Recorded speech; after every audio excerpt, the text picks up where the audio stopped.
A while ago, I made a video sharing my first gacha game experience playing Genshin Impact. And today, I will talk about 3 life lessons I learned from playing Genshin Impact in this beautiful environment while I'm being slowly eaten alive by mosquitoes and bugs.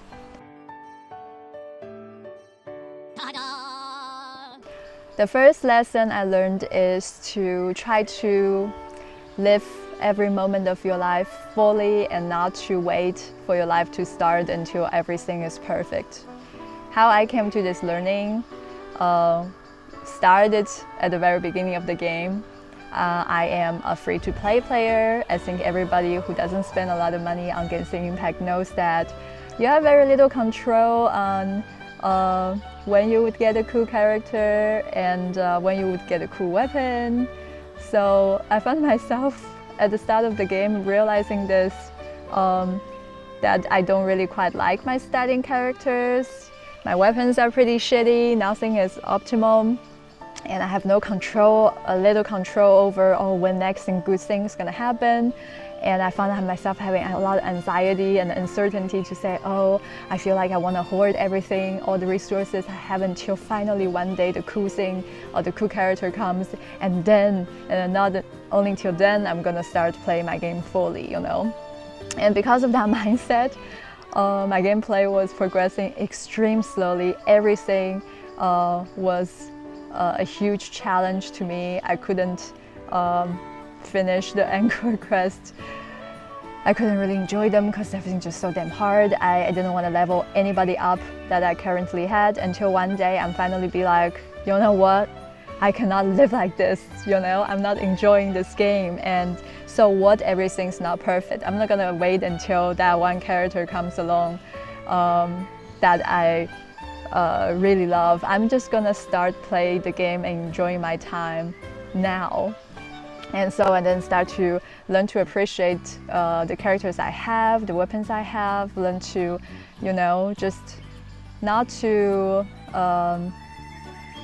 withhold my gratification so strictly, how to speak, so you say. And that made me think about like the way like in life, how I grew up.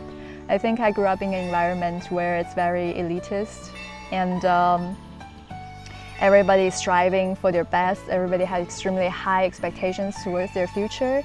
And it's very common to say, you have to go through a lot of challenges in life to, you know, become a better person. What doesn't kill you make you stronger.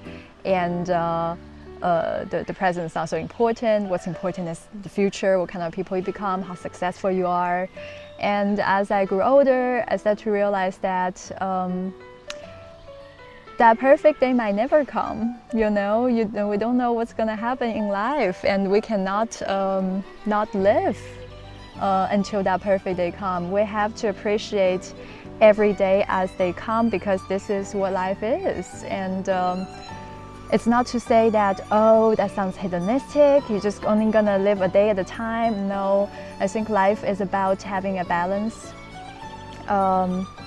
Everything in moderation. If you find yourself holding a very extreme view, doesn't matter what that view is, it's probably kind of problematic and might have some kind of consequence.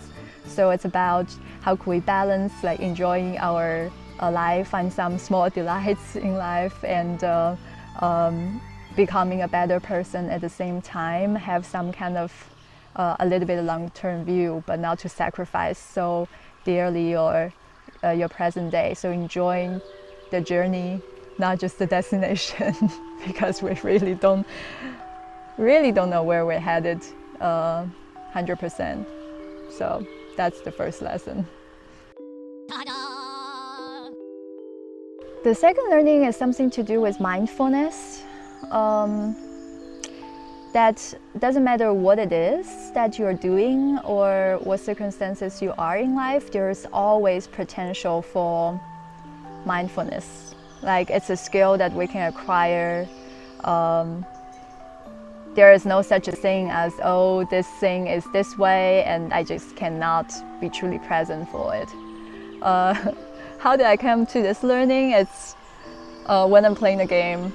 I think it's around the time I reached AR 38 or 40. Anyhow, it's the first time when I noticed I really need to kill the same boss over and over again just so that I can ascend my Yanfei.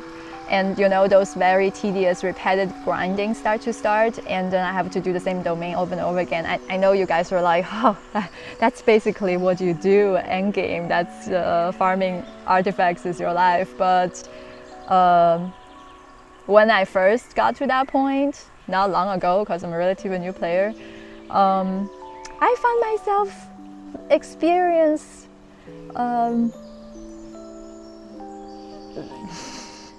the level of rage that I did not expect I would experience like playing a video game. It's not quite the same as the kind of frustration you got when you're playing Sekiro like Shadow Die Twice, when you just couldn't get the rhythm. It's mainly I just remember I would play a domain that's a little bit higher, like out of my league, higher than my level, and I would spend maybe like five minutes fighting it, and I just at the end I don't manage to clear it.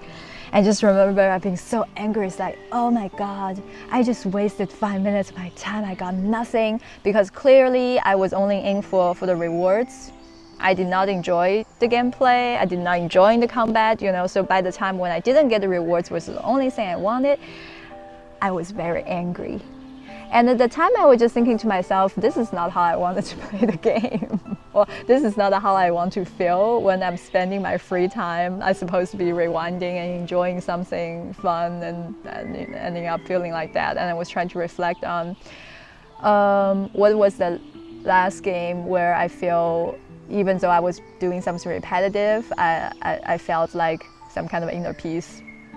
And that was Animal Crossing. So Animal Crossing also have very granny aspect of it, right? I mean, they're chopping woods, chopping on the rocks. There's just a whole bunch of chopping. I mean, speaking of repetitive. And I was just thinking, oh, what's the difference between like Genshin Impact's grind and Animal Crossing's grind? Because Animal Crossing really gave me a sense of peace when I was doing this. Like, very boring stuff. I never felt like, oh my god, why is this wood not dropping faster? Like I was mindful, like present. I just remember the first reaction. I was like, because it's different, it's fighting, it's chaotic. It's just impossible. Like, this is the kind of stuff you're doing in Genshin. It's impossible to be mindful, right? And then Genshin Impact comes and shows me that, you want to chop trees? I let you chop trees. And that's when I realized that, okay, even when I'm chopping trees in Genshin Impact, I am still, not at peace. It's not something I can blame Genshin Impact for. It's just my mindset. And it also shows you that, again, I suppose the positive thing here is, if you're still following me, is that it's not the thing that's the issue here. It's our mindset. Doesn't matter what the thing is. If you go in, be aware that your mind is not elsewhere, thinking, oh, I could be doing something else more meaningful than playing against the Impact. That's probably why I feel kind of guilty right now. I'm not clearing this domain nearly as fast as I should be. Like, think about it every time when you do something. Do you really want to be doing it? If you do, can I try to be more mindful, be present when I'm doing this? Be it playing a game, be it doing homework, be it doing taxes or something boring.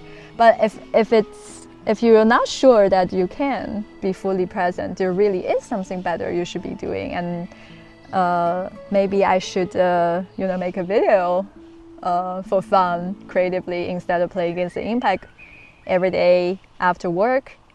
Then maybe I should just play 2 days a week instead of 5 days a week. Something like that. And you will then feel more at ease when you are playing the 2 days, and you will have more fulfilled time out of it. And that applies not just Genshin, for everything else in life, right? Sometimes we're doing things maybe because it's addictive, we're conditioned to do things, and it's just so important to stop and reflect on, oh, these things I feel like I'm automatically drawn to do. Automatically want to turn on Netflix every time I go home. But is that something that I Like I really feel like it's worth my while, because if it's not, if there are things I think that's more meaningful, I call my friends, call my mom, then maybe stop and think if I should do that instead.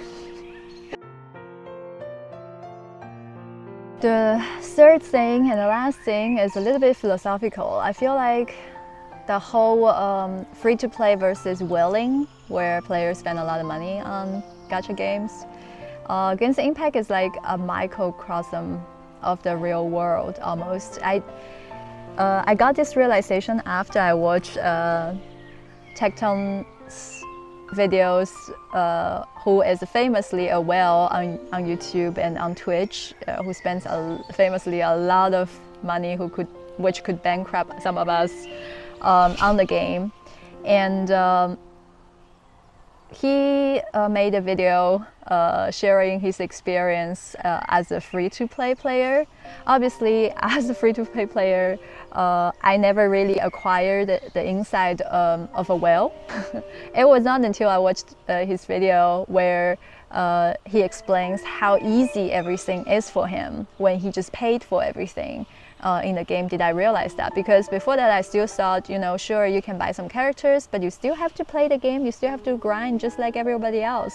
But obviously, if you have paid a lot of copy of the same character, you see someone and they're obviously more powerful, and then if you have paid for very strong weapons, all the enemies will be super easy for you. And then obviously the whole grind, as I was saying, it took me 5 minutes to clear a domain, might just take you 10 seconds, and the grind would also be different. And that sort of realized it's almost like a mirror reflection of the real world, right? The rich has everything, they can just buy everything, they don't have to do labor-intensive things, while people who don't have money have to do everything themselves. And everything probably is also much more difficult for us who don't have money to pay for things or have access to resources like the whales do.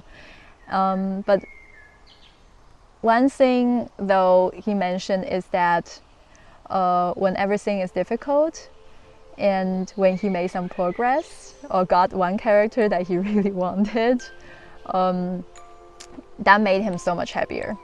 Whilst when he bought everything, like nothing is too surprising for him. No amount of achievement like gave him that much joy. So the free-to-play or the more challenging path ultimately becomes more rewarding. Again, it comes to a balance, right? To find meaning in life. If you're privileged in life, maybe not to take everything for granted. I think that's we can say that for everybody who's watching this video. We all have privilege in life. If we are not starving, if we have a stable job, our parents are healthy, I think it's really important to just take a look at what we have and around the people, look at the people around us, and it's just really appreciate that. Yeah, even though there are a lot of things we don't have in life, I know all of us wish to see somebody that we couldn't do, but when we worked hard and get something we do want, it just makes it so much nicer. Like after a hard day at work, it just makes like the pastry and the coffee taste better. Speaking from a Danish perspective. So yeah, I just find it fascinating. This is not exactly like a learning, the third one. I just find it fascinating how Genshin Impact is mirroring like real life. There are so many people who are so successful, they're so rich, yet they find life less fulfilling. Yeah, and I suppose doesn't matter what circumstances we are in, always try to appreciate the things we do have. And when you find your life being too easy and there's no challenge, I think everybody can find some challenges, but try to help others seek meaning in life and appreciate the people around us. I think that would make everybody's life just so much more enjoyable and meaningful, I suppose. And play Genshin Impact responsibly. I cannot say that more times. Every time I talk about Genshin, I suppose I have not put on any banner for 2 banners in a row now, and I have saved up quite a lot of Primo Gems, and this couple of weeks I have actually been in the countryside, as you can see, to spend time with family. So I haven't had access to my PlayStation to play Genshin, so by the time when I'm returning next week, I will have like the 2 weeks absent stellar reunion rewards waiting for me. Yeah, delayed satisfaction there. That's all I want to share for now. I have no idea if anybody's gonna watch this video, to be honest, or to the end. But I'm really curious if anyone thought as much as I did playing this game. How do you reconcile like the addictiveness of this game? Do you feel like you always have meaningful gameplay? Do you get angry and frustrated like I did? And how are you like handling like the gacha nature of the game? Let me know in the comments. I really love to know. And that's that. Please like, comment, and subscribe to Lolo and Co's Adventure. As you can see, I'm making all kinds of videos, all of which are things I'm interested in. I hope you find them interesting, even though they're a little bit all over the place. And apologies for this little lawnmower who's working tirelessly for us.